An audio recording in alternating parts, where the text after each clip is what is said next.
Guys, how's it going? So we're back with another video, and today we're going to talk about the amp that I'm maining right now. This is the Marshall Origin 50. A lot of people have a lot of really bad things to say about this amp, and I think it's mostly because they just don't understand how to use it, or maybe their expectations are a little bit different from what it really is. So let's bring the camera closer, and let's take a look at this amp.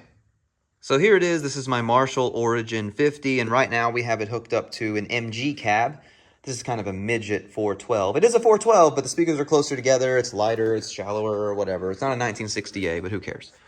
So what is this thing? Well, it's an imported, cheaper Marshall than what they would usually be interested in making, in my opinion, honestly. It's a throwback design. It only has one channel. There's no channel switching. It is all valve. Now, there are some PCBs in there, and unfortunately, the tubes are directly mounted to the PCB. Why the hell are you guys doing this? Gibson did it with their Falcon, too. They got to cut that shit out. But anyway, that's what it is. Front panel here, you've got your on-off switch, and then you have power attenuation, which is really cool. So this is a 50-watt amp. So on high, it's 50 watts. Makes sense, right? Mid is about 25 watts. And low, I think it might be 5 watts or less. There's that Origin 50 logo. I think that looks really classic and really cool. And then here, the EQ, about what you would expect. So you have presence and master. So this is a master volume amp. You have treble, middle, bass. And then you have tilt and gain. So gain is basically preamp or pre-gain. And then master is post-gain. So basically what you can do is you can push this up all the way and get a lot of distortion in your preamp, and then control your power output using the master volume. This does have a push-pull boost. So down, it doesn't really want to break up. Pull it out, it gives you a nice amount of crunch. The tilt control sort of simulates jumpering the JCM inputs. So basically on a JCM, you have 4 inputs. Some of them are more treble heavy and some of them are more bass heavy. And what this does, people used to jumper them from like the high to the low or the low to the high to try to get different sounds. And what this does is it kind of allows you to actually have a transition or a shift between the higher treble or the higher bass input of an old Plexi single channel amp like this one. That's why people call this the poor man's Plexi. Let's look at the back. So here on the back, you've got your speaker outputs. So you've got 16 ohm, 8 ohm, or 2 16 ohm. Unfortunately, I don't think there's any other way that you can do this. So like you can't do 2x8. That's kind of disappointing because I have 2 of these cabs. So I don't know what we're going to do about that. You do have a DI out, which is really cool. So you can go straight to a board from this and you won't have to mic up your cab if you're playing out. There's a foot switch. You've got an effects loop, which is really nice to have. This is something the Plexi does not have, but this does have. And then there's just your power. And I'm trying to show you inside the chassis to see the tubes. You can kind of see them in there. There you go. And just to be clear on which cab I'm using, this is an 8 ohm 412A, MG 412A, 120 watt cab. I love these cabs, by the way. If you ever see one of these, buy it. It weighs nothing. It weighs less than a PV Bandit, and it's loud as shit. You could totally gig with these things. I would love to have a backline of these, honestly. Easy to transport, they look great, and they sound good. Okay, so I've got the amp on. No pedals are on. I've got it on the low setting. And here's what we got. All the EQ is dimed. Presence is down all the way. Tilt is at about 1. Gain is turned up all the way. So here it is without the gain boost.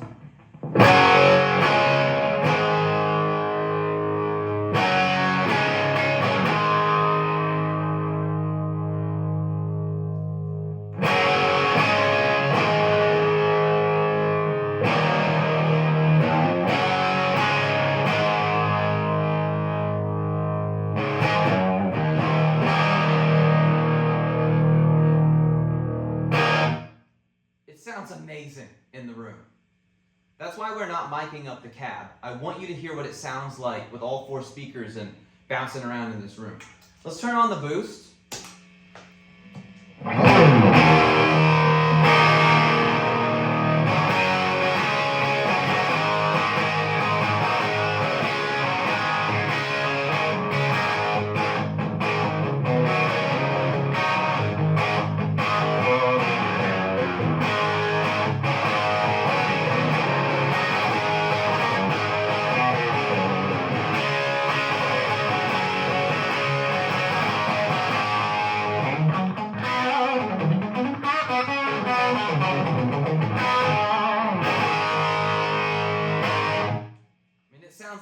Marshall. What more could you ask for? That's on 1 watt or low, whatever that is, 5 to 1. I will tell you the low is not very loud. Not very loud at all. Actually, I had my drummer over here earlier tonight, and I couldn't use this setting. It wasn't loud enough, even turned up all the way. But man, if you're recording, whoo boy!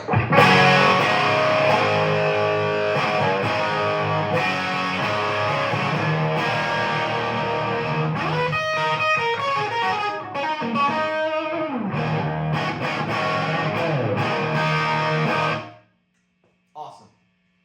Let's turn that boost off. Let's go to the middle setting. Now you're going to get a significant jump in volume every time you switch how much power you're giving yourself. Middle.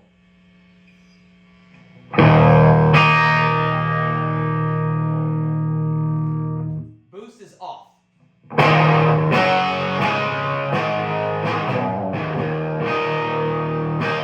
turn it on.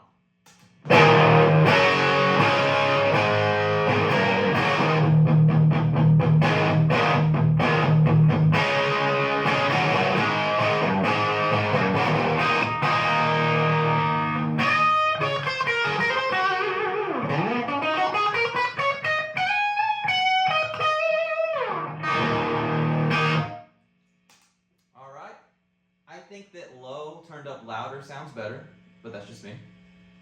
Let's put it on full power, 50 watts.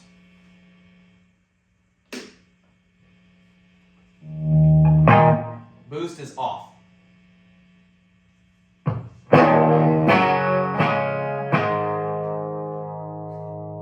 It's clean.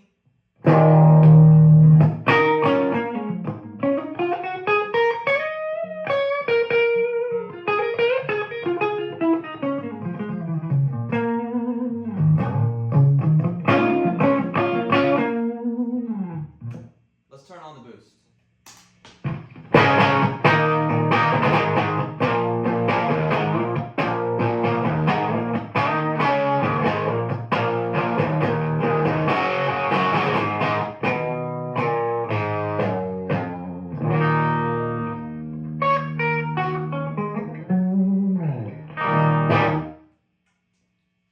So, what have we learned? We have learned that this amp behaves exactly as you would expect it to. These old Marshalls, this isn't old, but what it's based on, this is a callback to the old days. They didn't have 5150 distortion built in. They didn't have DSL distortion built in. In order to get that classic rock sound, you had really hot pickups and really loud cooking tubes.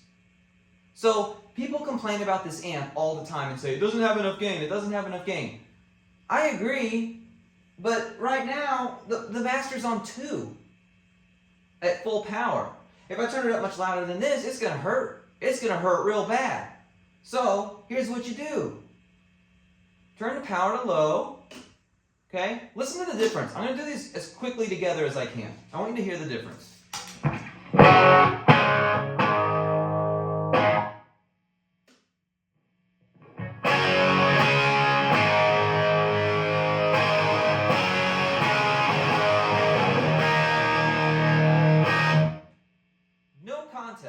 That sounds absolutely amazing to me. And I know that there's no shenanigans going on. We don't have like a weird solid state like the 5150 Iconic. The red channel, the preamp is just a 5150 overdrive pedal crammed into the amp chassis. It's not real distortion. This is real. Nothing's going on here. I've got a boost on, but it's the built-in boost. It's feeding those 12AX7 tubes a little hotter than usual, and then it's on a low wattage setting, so I can turn it up louder so those power tubes are starting to cook. Right now I got the volume at about 7, and this sounds awesome. I don't need any pedals at all.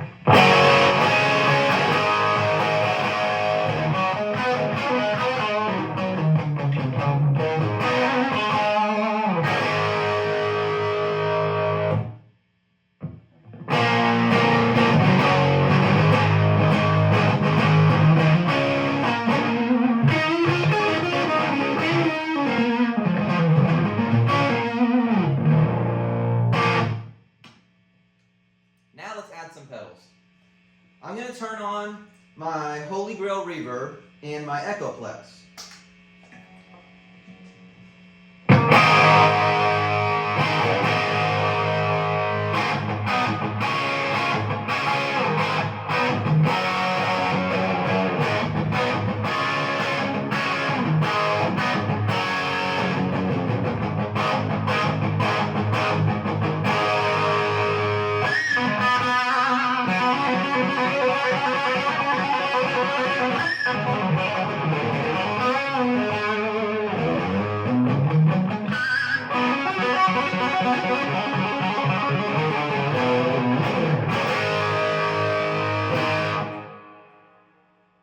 Can you complain about that sound at all? You can get these heads for like $300 used. I can't complain. Oh, but it's not loud enough to gig with. Okay, if you put it on medium and turn it up louder, you can get this sound louder. The only reason that you need to have it on high is if you're playing either in like an isolation cab and you're recording it and you want to turn it up all the way, or if you're in a gigantic like arena. Like if you're playing a really big show somewhere, then you might want to do that. Otherwise, there's no need to do that, and then you can forget it. But here's the other thing. You can use a distortion pedal. There's nothing wrong with that. I like getting my sound naturally. But you can get it. I got a DS1 on the floor. Oh God, the DS1, that's awful. Well, here you go. We're going to put this on high. So here's what it sounds like.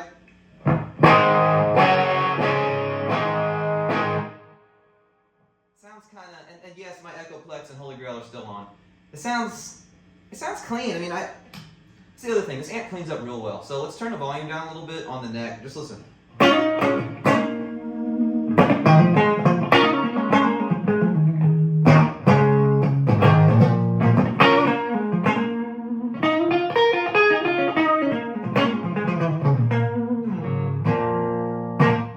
But let's say we want to get real dirty. Well, you're not going to get much on high, right?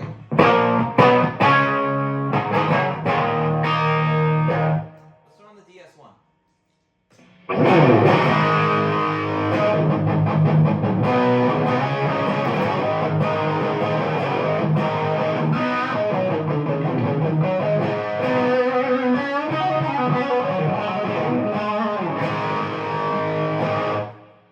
You get there. You can also use the SD1 and just boost the front of the amp even harder.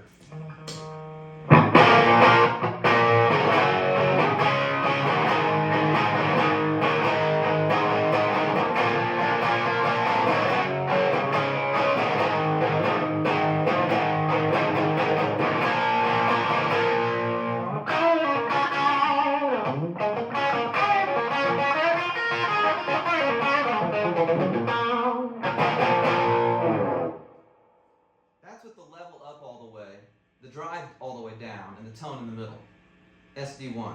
So, it takes pedals really well. That's usually something you say about an amp that's not very good and you have to give it some redeeming quality. You should never need to use pedals, really, you know? If you got an amp that's good enough, you don't really need to use pedals. What's great is when you have an amp that is good enough to not need pedals, and then you can add pedals to it. It makes it so much better, so much better. But I will stand by my initial thought, and that is that putting it on low and turning the volume up is the way to get the best out of this amp. Absolutely, it's not even close.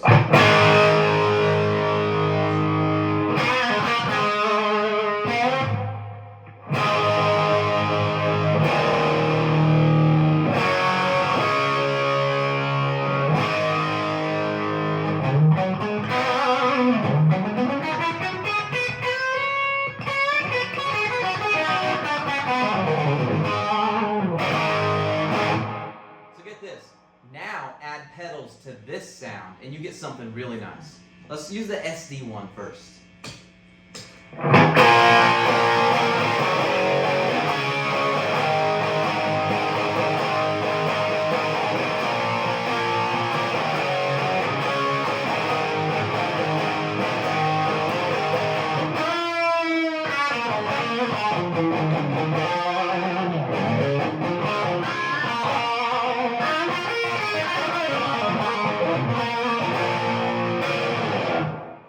Damn! And now DS1.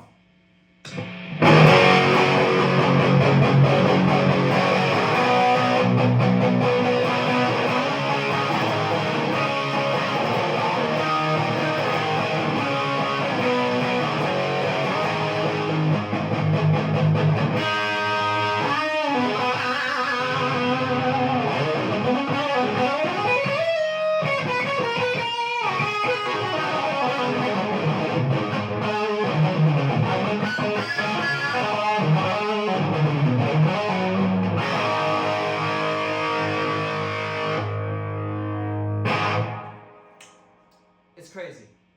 I want you to think about something. I'm turning this FX loop off. So this is my favorite guitar right now, besides this one. I built this one, Annihilator. I love it.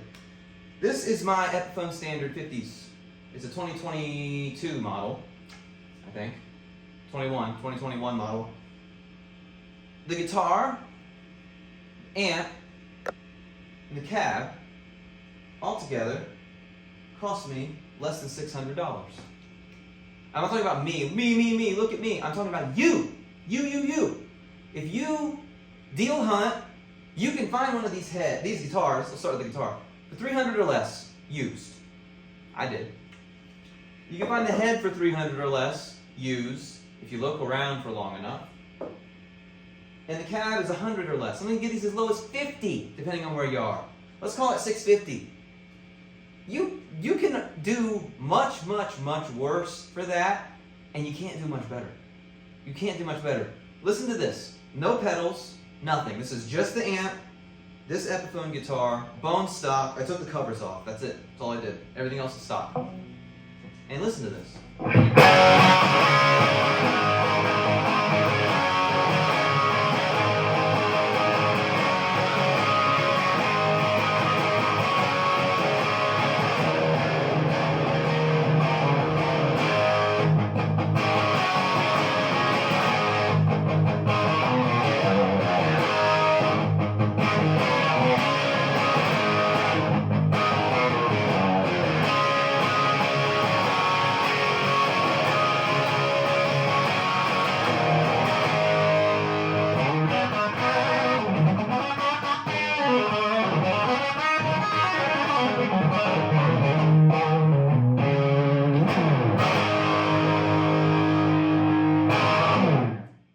Rest my case.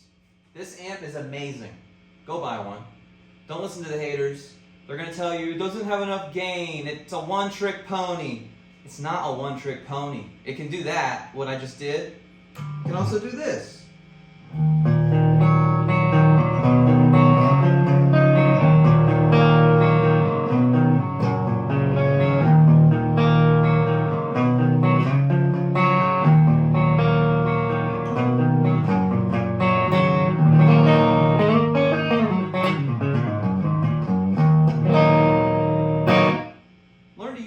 In your guitar, man. So yeah, there you go. You don't need a Gibson, you don't need a Plexi. You can actually get away with something like this, something like this, something like that. Buy the Origin 50, do yourself a favor. It's great. It scratches that Plexi itch. Plexis cost what, $2,000 now, something like that? You get one of these for $300-ish, depending on how things are going in the used market at any given time. Even at $400, even at $500, this is great, and I would recommend it to absolutely anybody. So thank you very much for watching. I appreciate all of you. Please like and subscribe. Please join the Discord if you haven't already. The link is in the description below. So there you go. Thanks again for watching. See you next time, and keep on rocking.